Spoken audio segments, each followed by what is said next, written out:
नमस्कार शेतकरी मित्रांनो, आराध्या ॲड्स या हवामान अंदाजे चॅनलमध्ये तुमचं स्वागत आहे. आता काही शेतकऱ्यांचे असे प्रश्न असतात की आमच्याकडे पाऊस का पडत नाही. तुमच्याकडे पाऊस न पडण्याचं कारण हे आहे की तुमच्या भागामध्ये अजूनही आर्द्रतेचे प्रमाण कमी आहे.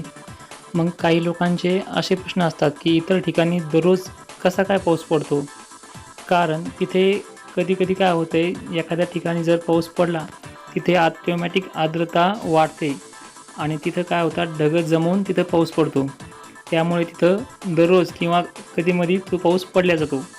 आता ही आर्द्रता म्हणजे काय आणि ती कशी ओळखायची? आर्द्रता म्हणजेच गरमी. जिथे सकाळी किंवा संध्याकाळच्या पिरियडमध्ये गरमी आपल्याला जाणवते. ज्या ठिकाणी गरमी जाणवली असं समजून जायचं की आज आपल्या भागामध्ये किंवा आजूबाजूला पाऊस नक्की पडणार. मग हे जेव्हा आर्द्रतेचं प्रमाण नसताना म्हणजे गरमी नसताना सगळीकडे एकसारखा पाऊस असा का पडतो?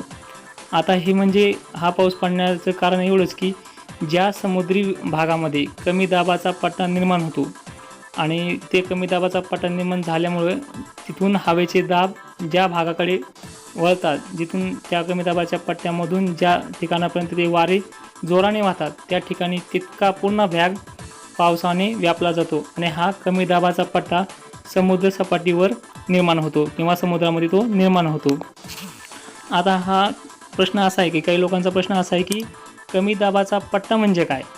आता कमी दाबाचा पट्टा म्हणजे सायक्लोनिक सर्क्युलेशन, म्हणजे चक्री स्थितीमुळे हवा एकत्र येऊन वरच्या बाजूने सरकते. याला डिप्रेशन म्हणजेच कमी दाबाची स्थिती किंवा कमी दाबाचा पट्टा म्हणतात.